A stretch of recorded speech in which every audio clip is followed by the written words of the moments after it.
사랑하는 성도 여러분, 우리 기독교 신앙은 하나님 앞에서 사는 코람데오의 신앙인 줄 잊지 마시고 항상 그분 앞에서 사시기를 주의 이름으로 간절히 축원합니다.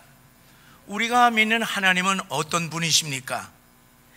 나의 이 언행심사와 일거수일투족을 다 아시는 전지전능하신 하나님이십니다. 또 어느 곳에나 계시는 무소부재하신 하나님으로 우리가 무엇을 하든지 언제 어디서나 항상 우리와 함께 계시는 임마누엘의 하나님이십니다.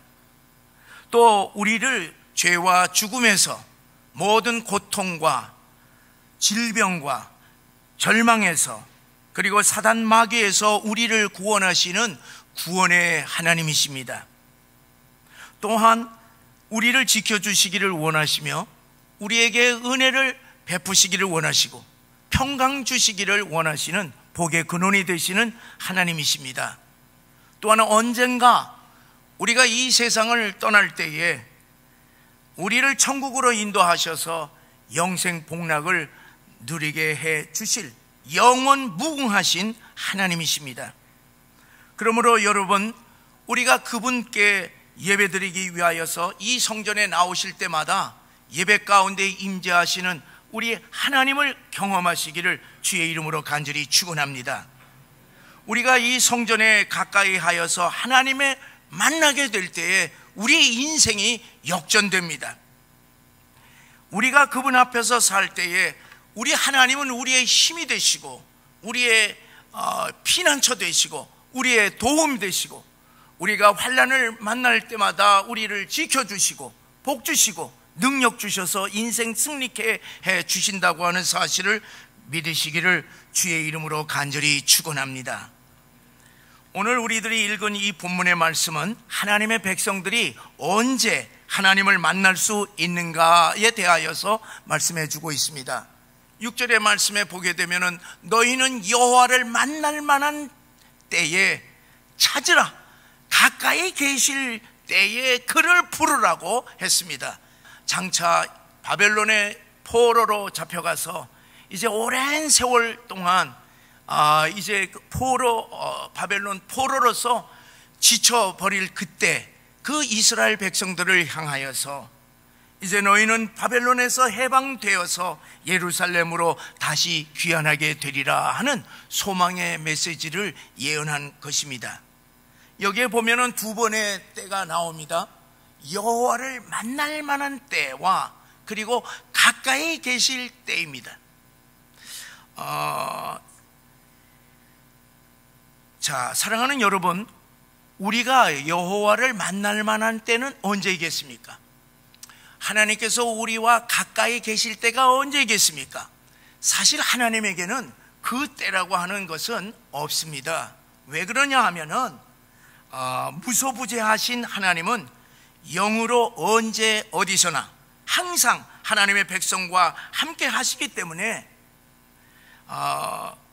그리고 또한 언제 어디서나 우리는 하나님을 찾을 수가 있고 하나님을 부를 수가 있기 때문에 만날 만한 때와 가까이 계실 때가 아니라 언제든지 우리는 만날 수가 있고 찾을 수가 있게 됩니다. 그런데 이제 문제는 무엇이냐? 우리들이 영원히 이렇게 깨어있지 못하기 때문에 이렇게 하나님께서 우리와 함께 하시고 만날 때를 알지 못하는 것이 문제입니다. 어떤 계기가 있지 않게 되면은 우리와 함께 하시는 하나님을 깨닫지 못하는 것이 우리 인간의 한계인 것입니다. 당시 이스라엘 백성들에게 그 때라고 하는 것은 포로 생활할 때였습니다. 그리고 포로 귀환이 다가올 때였습니다. 그들이 고난 당하였을 때였습니다. 자, 그러면은 오늘 우리들에게는 하나님을 만날 만한 때와 그리고 가까이 계실 때가 언제겠습니까? 하나님은 항상 우리와 함께 하시는 임마누엘의 하나님이시고 그리고 심지어 우리 안에 오셔서 우리 안에 내주하시는 가장 가까이 계시는 성령의 하나님이십니다. 그런데 우리가 이렇게 가까이 계시고 항상 함께 하시는 그분을 만나거나 가까이 계신 것을 우리가 생생하게 경험하면서 신앙생활하고 있습니까? 아니에요. 그렇지가 않습니다. 그러면 우리가 언제 그분을 경험할 수 있겠습니까? 여러분에게 묻겠어요. 이제 우리가 가족들과 함께 즐겁게 식당에 가서 함께 식사를 할 때, 또는 친구들과 함께 카페에 가서 차를 마시면서 이야기를 나눌 때, 또는 이제 집에 가서 술 먹을 때 하나님을 만났다고 하는 사람은요, 없습니다. 마트나 백화점에서 쇼핑을 하거나 유원지에 놀러 가서 하나님을 만났다고 하는 사람 여러분 보았습니까? 없습니다. 사업이 너무 잘 되어서 바삐 일하다가 하나님을 만났다고 하는 사람 보았습니까? 없습니다. 그러면 언제 하나님을 만나고 언제 하나님이 가까이 계신다는 것을 알 수가 있겠습니까? 두 가지 경우입니다. 첫째는 이스라엘 백성들이 포로 생활할 때처럼 고난의 때인 것입니다. 중병이 들었을 때에 하나님을 만났다고 하는 사람들은 참으로 많습니다. 사업에 실패하여 쫄딱 망하여 인생의 모든 꿈이 산산이 무너졌을 때에 하나님을 만났다고 하는 사람은 참으로 많습니다. 가정에 어려움이 닥치거나 슬픈 일을 당했을 때에 하나님을 만났다고 하는 사람은 참으로 많습니다. 사람은 누구나 고난과 어려움을 당할 때가 있습니다. 예기치 아니하는 인간의 위기나 그리고 환난을 맞이하게 될 때 바로 하나님의 도움이 필요하기 때문에 사람들은 하나님을 찾게 됩니다. 우리가 시편 50편 15절을 함께 읽겠습니다. 환난 날에 나를 부르라. 내가 너를 건지리니 네가 나를 영화롭게 하리로다. 이사야 선지자는 이사야 55장 1절 본문의 그 위에 보게 되면은 목마를 때에, 돈이 없을 때, 배고플 때에 하나님께로 오라.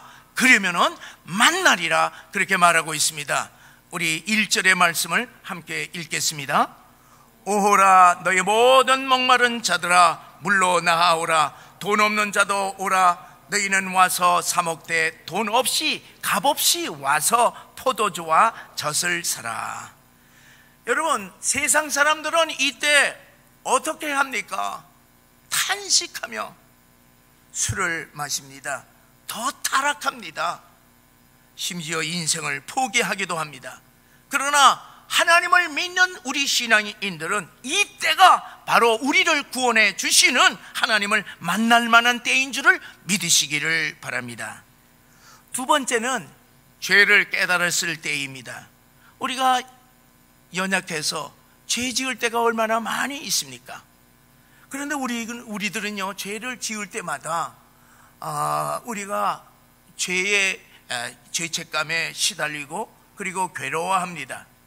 하나님만이 우리의 죄를 용서하실 수 있다고 하는 사실을 알기 때문에 우리의 죄의 고통에서 벗어나는 길은 오직 하나님께 나아가는 길뿐입니다. 우리 오늘 본문 7절의 말씀을 함께 읽겠습니다. 악인은 그의 길을, 불의한 자는 그의 생각을 버리고 여호와께로 돌아오라. 그리하면 그가 긍휼히 여기시리라.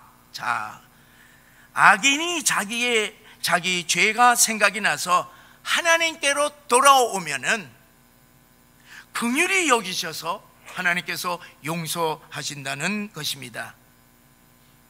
이사야 1장 18절에 보면 너의 죄가 주홍 같을지라도 눈과 같이 휘어질 것이요 진홍같이 붉을지라도 양털과 같이 희게 되리라 말씀했습니다. 예수님께서는 마태복음 11장 28절에서 수고하고 무거운 짐진 자들아 다 내게로 오라. 내가 너희를 쉬게 하리라 했습니다. 여러분, 짐 가운데 무슨 짐이 가장 무거운 줄을 아십니까? 죄의 짐인 것입니다. 죄의 짐을 우리 주님께로 가지고 오게 되면은 주님께서 벗겨 주신다고 말씀하시는 것입니다.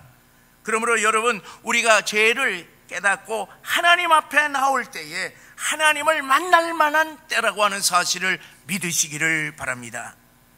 자, 그러면은 여러분, 우리가 뭐 고난당한다고 해서, 그리고 우리가 죄를 이렇게 깨닫는다고 해서 하나님을 그냥 만날 수가 있습니까? 아니에요. 아닙니다. 어떻게 해야 구체적으로 우리가 하나님을 만날 수가 있습니까? 오늘 말씀에 보면은 그 하나님께 부르짖으라고 그렇게 말씀하고 있습니다. 우리가 하나님을 찾고 부르짖으며 기도할 때 가까이에 계신 하나님을 우리들이 만날 수 있다고 말씀하고 있습니다. 우리 시편 145편 18절을 우리 함께 읽고 예레미야 33장 3절을 계속해서 읽겠습니다. 여호와께서는 자기에게 간구하는 모든 자, 곧 진실하게 간구하는 모든 자에게 가까이 하시는도다.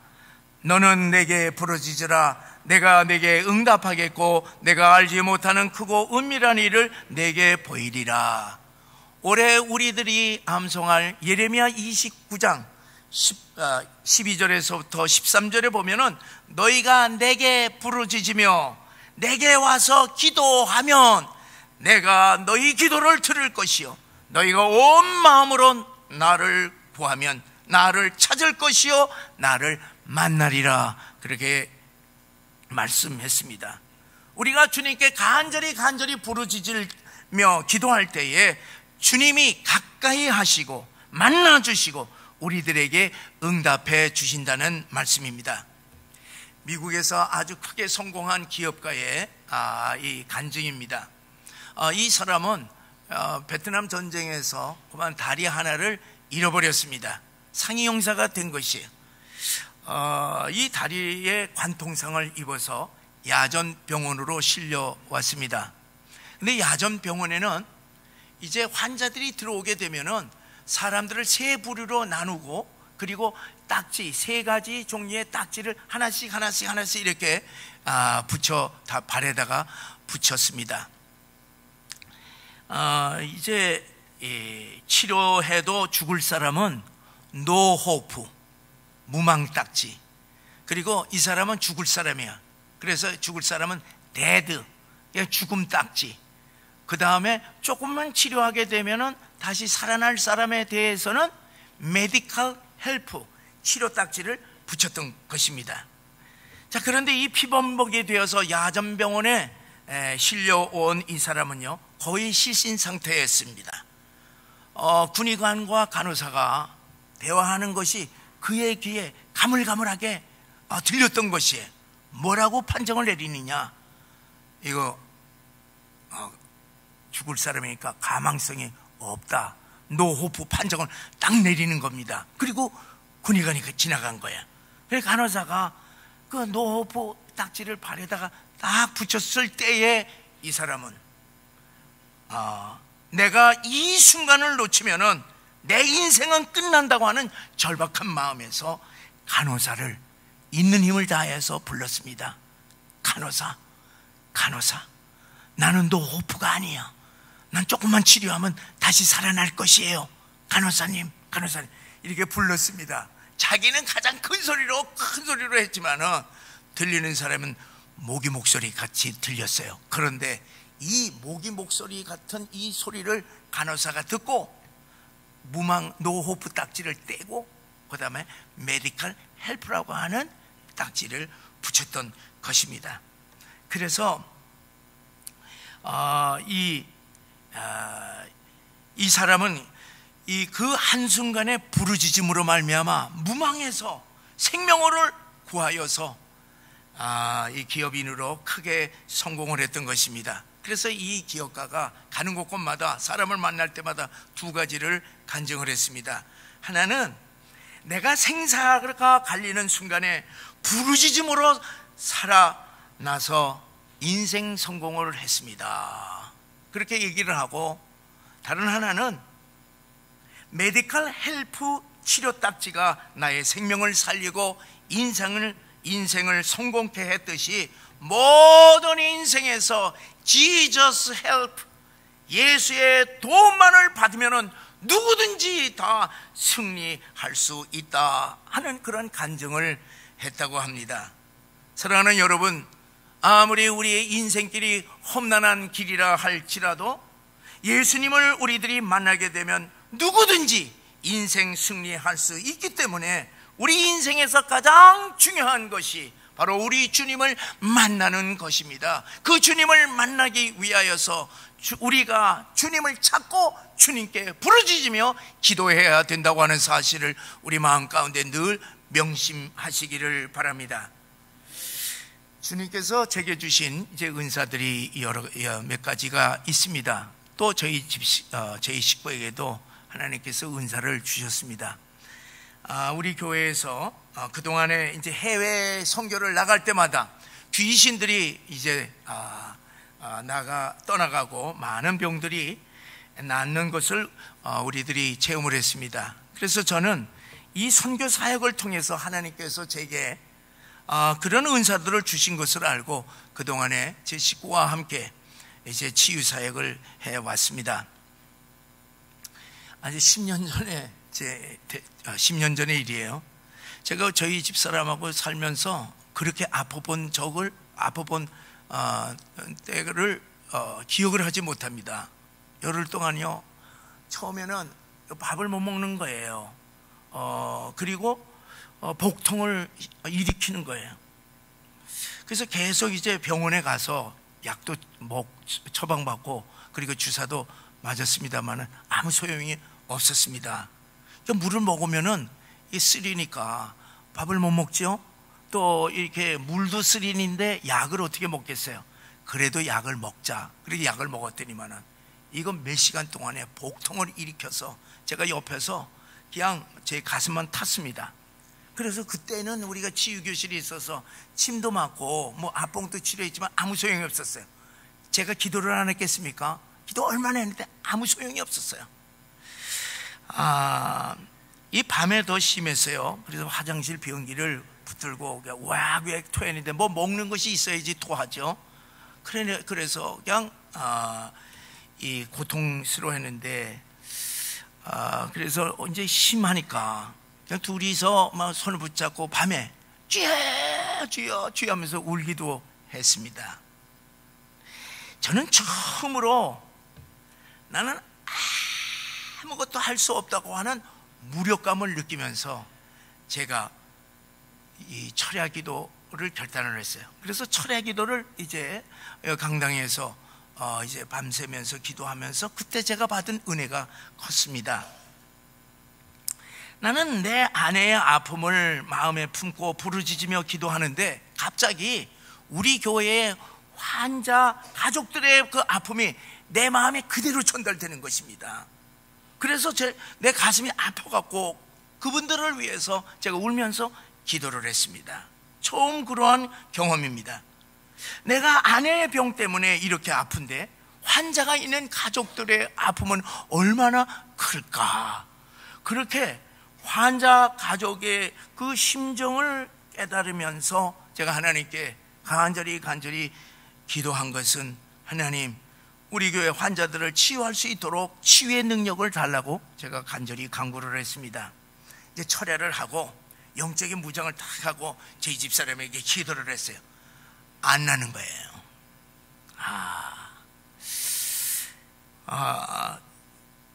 여전히 복통이 일어나는 겁니다. 내 병의 원인을 알죠. 왜냐하면 병원에도 안 되고 약도 안 되고 아무것도 되는 것이 없으니까 영적인 것을 알았기 때문에 입원시키지 않고 기도하기로 마음을 먹었습니다. 이제 밤에 통증이 와서 이제 침대에서 함께 기도를 합니다. 저 손 붙잡고 기도하는데 저희 집사람이 갑자기 주여 하고 그렇게 소리를 지르면서 주여 하면서 그렇게 기도하는데요, 제가 깜짝 놀랐어요. 이제까지 제가 그렇게 소리를 지르면서 기도하는 제 식구를 본 적이 없습니다. 그리고 난 다음에 저도 같이 기도하고 또 제 집 사람도 같이 방언으로 기도하면서 1시간 동안 기도 딱 했어요. 그건 네, 가슴에서 뻥 뚫려진다고 하는 거예요. 그리고서 열흘 동안 밥을 못 먹었으니 얼마나 배가 고팠겠어요. 저보고 죽을 해달라고 그래서 제가 죽을 줬습니다. 그거 먹고 아무 이상이 없는 거예요. 새벽기도 같이 나가겠대요. 그래서 새벽기도 가서 이제 뭐냐면 새벽기도 하고 나는 올라와서 기도하고 저 밑에서 했는데 저 밑에서부터 소리 지르는 것이 여기까지 들려. 그래서 제가 할렐루야 2번의 부르짖음을 통하여서 열흘 동안 복통 모든 고통들이 깨끗이 사라졌습니다. 났습니다. 제가 이 기도를 통하여서 이렇게 치유된 것을 제가 경험을 하면서요, 얼마나 하나님께 감사를 했는지 하나님의 역사하심을 이 병치유를 통하여서 제가 생생하게 경험을 했습니다. 만약에 기도로 병이 낫지 않고 입원을 했다고 할 것 같으면은 그동안에 저와 제 아내가 환자들을 위하여서 확신을 가지고서 기도할 수 없었을 것입니다. 저는 이제 항상 기도할 때 저희 식구하고 같이 기도합니다. 내가 기도를 하면은 저희 집사람이 가지고 있는 은사는 무엇이냐 하면은 이제 그 아픈 통증의 경증을 얘기를 해요. 많이 통증이 빠져나갔다. 어느 정도 빠져나갔다. 그리고 뭐를 얘기를 해주면 어디 아픈 데를 딱 얘기를 해주는 거예요. 그럼 내가 얼마나 쉬운지 나는 몰라요. 내가 뭐 손에 뭐가 있어요. 근데 그거를 얘기해 줘서 저희 가정하고 저희 식구하고 그동안에 치유 사역을 했습니다. 저는 기도할 때에 주로 부르짖는 기도를 많이 하는 편입니다. 왜 그러느냐 하면은요, 제가 뭐 무식해서가 아니라 생사의 문제이기 때문에 그렇습니다. 이건 건강의 문제이기 때문에 그렇습니다. 악한 영과의 영적인 싸움이기 때문에 그렇습니다. 그리고 더더군다나 이 환자들의 아픔이 제 안에 들어오기 때문에 이것을 쏟아내기 위해서는 내가 소리를 지르지 않으면 이걸 내가 어떻게 가지고 있겠습니까? 그래서 제 마음이 아프기 때문에 하나님께 이거 뽑아달라고, 이거 치유해달라고 부르짖지 않을 수가 없어서 제가 큰 소리로 기도하는 편입니다. 사랑하는 성도 여러분, 제가 여러분에게 질문하겠습니다. 제가 경험을 한 것이기 때문에 질문을 합니다. 누구나 다 마음 다 있어요. 보이지는 않지만은 다 마음이 있습니다. 그런데 그 마음의 중심이 어디에 있는 줄 아십니까? 마음의 중심이 여기 가슴에 있겠습니까? 여기 심장에 있겠습니까? 머리에 있겠습니까? 배에 있겠습니까? 어디겠어요? 마음 중심이 있는 곳은 딱 한 군데 있습니다. 딱 한 곳이에요. 어느 곳이냐 하면은요, 아픈 곳입니다. 몸이 아프면은 온통 마음이 다 아픈 곳에 있습니다. 허리가 아프면은 온통 마음이 허리에 다 가 있습니다. 머리가 아프면은 다 머리에 이 마음이 다 갑니다. 누가 나에게 상처를 주게 되면요, 마음이 속상해 갖고서 내 마음 중심은 상한 마음에서 떠나지를 못합니다. 사랑하는 여러분, 가족 가운데 누가 마음의 중심이 자리 잡고 있습니까? 아픈 사람입니다. 문제 있는 사람입니다. 가족 중에 아픈 사람이 있으면은 온 식구들의 마음이 그 아픈 사람에게 다 나을 때까지 모두 그 사람에게 다 쏠립니다. 한 사람이 입원해 보세요. 온 가족의 마음은 다 병원에다가 있습니다. 누구나 이런저런 아픈 고통의 마음을 다 가지고 사는데 그때 우리는 어떻게 해야 하겠습니까? 그 아픔을 내가 그대로 가지고 있으면은 내 마음은 근심, 걱정, 염려, 불안, 두려움에 짓눌려서 신음하게 되고 심지어는 그것을 통하여서 내게 병을 가져다 줍니다. 그러나 그 마음의 아픔과 고통, 이것을 계속 우리 주님께 부르짖으면서 주님 앞에 쏟아놓을 때에 어떤 역사가 일어나겠습니까? 나와 항상 가까이 하시는 하나님, 나와 항상 가까이 계시는 그 주님을 만날 뿐만 아니라 주님이 다 치유해 주신다고 하는 사실을 믿으시기를 바랍니다. 여러분, 성경에 보세요. 버려진 인생 맹인 바디메오는 예수님이 지나간다는 소식을 딱 들었을 때에 자기 운명이 걸린, 자기 생사가 달려있는 순간으로 판단을 하고 그 순간을 놓치지 않았습니다. 가까이 계실 때 그가 소리를 높여서 주여 나를 불쌍히 여겨 주시옵소서, 날 살려달라고 그렇게 부르짖어 외침으로 말미암아 예수님을 만나게 되고 예수님께서 그의 눈을 뜨게 해 주셨던 것입니다. 귀신 들린 딸을 가진 가나안 여인도 예수님이 가까이 오셨을 때에 그 순간을 놓치지 아니하고 주여 우리를 불쌍히 여겨 주시옵소서 주님께 부르짖었을 뿐만 아니라 거절당했을 때 또 주님께 계속 매달림으로 말미암아 구원함을 받았습니다.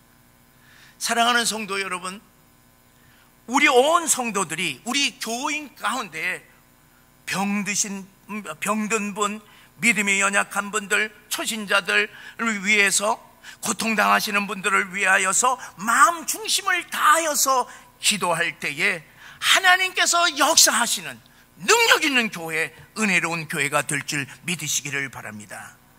사랑하는 성도 여러분, 우리 하나님의 마음 중심에는 특별히 누가 있겠습니까? 우리 하나님의 마음 중심에는 상한 마음을 가진, 마음이 상한 자, 회개하며 애통하는 자, 연약한 자, 병든 자, 잃어버린 영혼인 줄 믿습니다. 시편 34편 18절과 시편 51편 17절을 우리 함께 읽어보시겠습니다. 여호와는 마음이 상한 자를 가까이 하시고 충심으로 통회하는 자를 구원하시는도다. 하나님께서 구하시는 제사는 상한 심령이라. 하나님이여 상하고 통회하는 마음을 주께서 멸시하지 아니하시리이다. 사랑하는 성도 여러분, 하나님은 상한 갈대를 꺾지 아니하시고 꺼져가는 등불도 끄지 아니하시는 긍휼이 풍성하신 하나님이시기 때문에 연약한 자, 병든 자, 버림받은 자, 고통당한 자, 실패한 자들을 긍휼히 여기셔서 그들의 부르짖음에 응답하시고 만나 주신다고 하는 사실을 믿으시기를 바랍니다. 그러므로 우리들도 우리의 병든 몸과 마음, 우리들의 마음의 죄와 허물들, 우리 가족과 우리 성도들의 아픔, 더 나아가서 지금 무너져가는 우리 한국 교회와 우리나라를 위하여서 하나님께 부르짖으며 기도하심으로 말미암아 응답받으시고 가까이 계신 우리 주님을 경험하시기를 주의 이름으로 간절히 축원합니다.